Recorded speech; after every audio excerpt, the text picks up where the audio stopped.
Hi guys, I'm Elaine Almira at nandito tayo ngayon sa Swirls TV upang ibahagi ko sa inyo ang hilig at pagmamahal ko sa pagbabasa ng libro.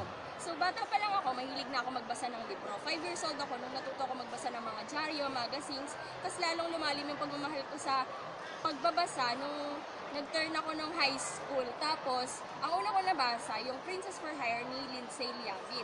Tapos lahat ng libro naman binabasa ko. Pero ang pinaka-paborito ko lang talaga sa lahat, dystopian thriller na libro at saka romance novels. Tapos, mahilig din ako sa mga English novels kumpara sa Filipino literature. Pero, meron din ako mga binabasang Filipino literature tulad nung kay Ricky Lina, Trip to Quiapo at yung si Amapola sa 65 kabanata. Siya yung pinaka-paborito kong manunulat ng Pilipino. Pero mabalik tayo dun sa paboritong libro sa nobelang Ingles. Ang hilig ko nga is dystopian thriller. So, yung mga librong tulad ng Divergent, ni Veronica Roth, Shatter Me, ni Tahereh Mafi, at saka yung Mortal Instruments ni Cassandra Clare. So, lahat ng yan, paborito ko.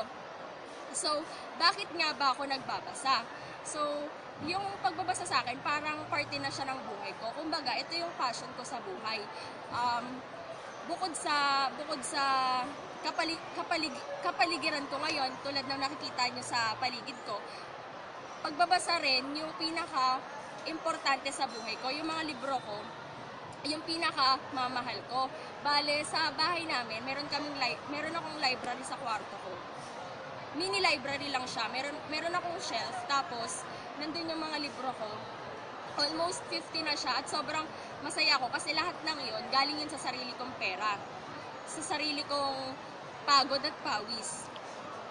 Bale yung shelf na yon, halos hindi ko siya mapahawakan sa ibang tao, hindi ko siya mapahiram kasi ganun ko kamahal yung mga libro. So, yun lang. Maraming salamat sa pakikinig. Ako nga pala ulit si Elaine Almira at nakatuto kayo sa Swirls TV.